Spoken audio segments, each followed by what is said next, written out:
So kahit pa paano, binigyan pa rin kami ng Hong Pao ng Christmas bonus. Ayan.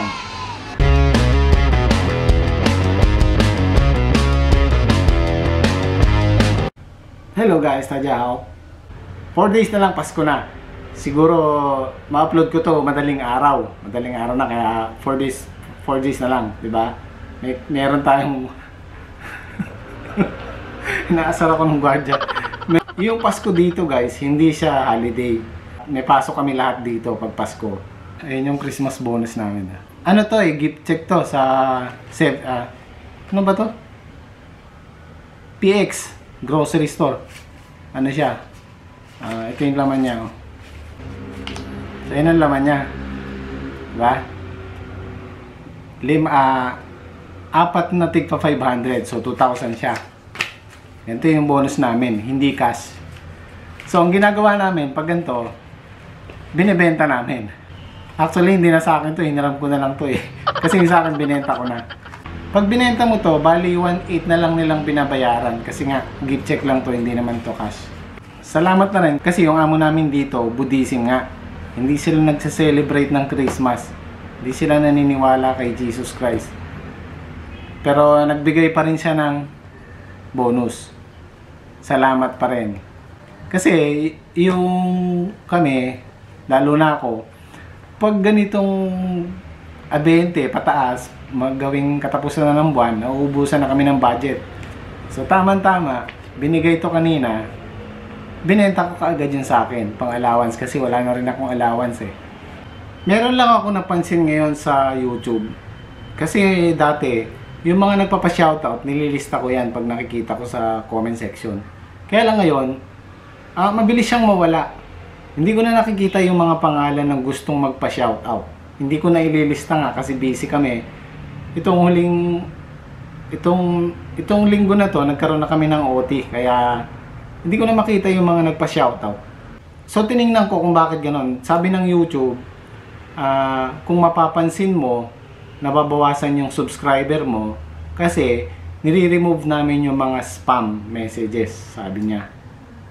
So ang pagkakaintindi ko, yung mga nagpapa-shoutout o yung mga, hindi ko alam kung paano eh, basta nawawala na lang yung message nyo na nagpapa-shoutout, kaya ngayon hindi ko makita.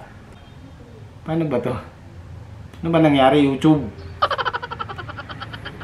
At dun sa mga bago dito sa channel na to, tutok lang kayo para makita nyo kung paano ang buhay ng, or paano mag-celebrate ng Pasko ang mga OFW dito sa Taiwan. May plano ako sa Saturday, pupunta ako ng Chungsan, titingnan natin yung simbang gabi. At magtatanong-tanong tayo kung paano mag-celebrate yung mga kababayan natin ng Pasko. Kasi nga ang Pasko dito may pasok. May pasok kami. So, tutok lang kayo kung interesado kayo sa buhay ng OFW dito sa Taiwan. Yung huling vlog ko, gumawa ako ng poll. Iboboto kayo kung saan nyo gustong mag-meet up. Gumawa ako ng meet up location sa Chiang Kai-shek, sa Taipei 101, or sa Taipei Main Station. Kasi merong nag-comment dyan na ang sabi nung iba, manggagaling pa sila ng Kaohsiung, dapat daw yung madaling puntahan. So dinilit ko ulit yun kasi dalawa lang yata yung nagboto dun. Kung interesado kayo, mag-comment kayo kasi malapit na akong umuwi guys. Gusto ko lang kayong makilala at pasalamatan ng personal. Kung interesado kayo, mag-comment kayo sa baba. Sa tatlong lugar na yon, Chiang Kai-shek, Taipei Main Station, or sa Taipei 101. Pero merong bumoto dun sa Taipei Main Station kasi nga madaling pumunta dun.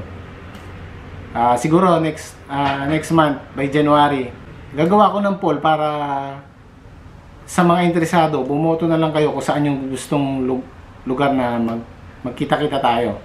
So sana bago ako makauwi, magkita-kita tayo. Yung mga subscriber natin dyan dito sa Taiwan, kung interesado kayo, kung interesado lang naman kayo, okay? Gagawa ulit ako ng poll. So pasensya na dun sa mga nagpapa-shoutout kasi hindi ko na makita yung mga pangalan nyo, hindi ko na makita yung message nyo. Dati kasi naililista ko kaagad yun eh. At meron ding nagtatanong tungkol dun sa mga caretaker natin dito. Ang alam ko, yung caretaker dito, caretaker, wala silang day off kasi meron akong nababasang comment na mga caretaker dito. Buti ka pa Sir Jim, merong day off, sabi nila. Kami wala. Kadalasan ganun. Ewan ko, depende rin sa amo, pero alam ko wala silang day off. Kaya mahirap yung para sa kanila yung tulad nitong may okasyon, yung Pasko, bagong taon, doon lang sila sa bahay. Ngayon, kung papayagan sila, siguro isang araw or half day, makakalabas sila. Kaya mahirap din. Kami naman dito sa factory, kaming mga Pilipino dito, sila, nagluluto sila yung 24 ng gabi. Kasi may pasok kami noon. Kaya yung paglabas, halimbawa may OT kami alas 8, yun, meron silang time na magluto. Pero ako hindi ako nagluluto kasi mag-isa lang ako eh. Ngayon, kung may mag-i-invite sa akin, makikikain lang ako. Ganun na lang. Pero hindi talaga ako naghahanda kasi ako lang eh. Mag-isa lang ako. Tama na yung magsasaing. Tapos, luto ng kung ano-ano. Corn beef, noodles, itlog, ganun lang. Ganun ang Pasko dito. Ngayon, ang alam ko sa simbang gabi, sa Chongsan, yung mga nagsisimbang gabi, meron daw pakain doon. So yun ang plano ko. Saturday, pupunta ako doon, titingnan natin kung paano yung simbang gabi at yung mga nagpapakain. Pasok kami kasi ng Sabado eh, pero sana makapunta ako para makita natin yung mga kababayan nating nagsisimba at nagpaplanong mag-celebrate ng Christmas. Tingnan natin kung paano sila mag-celebrate. Meron akong napansin sa klima ng Taiwan ngayon kasi dati November, December, yung mga ganyang panahon, doble-doble na yung jacket namin eh. Ngayon magpapasko na, naka-t-shirt pa rin kami sa loob. Ang init ng Pasko ngayon, bakit kaya? Dati yung ganyang panahon, pag umaga, oras ng liguan, 7:30, alas 7, nagkakaubusan na ng mainit na tubig kasi sobrang lamig nga. Pero ngayon, okay lang eh. Kahit maligo ka ng medyo alamig ng konti, pwede pa eh. So, ang plano ko guys, pag uwi ko ng Pinas, papahinga muna. Tapos,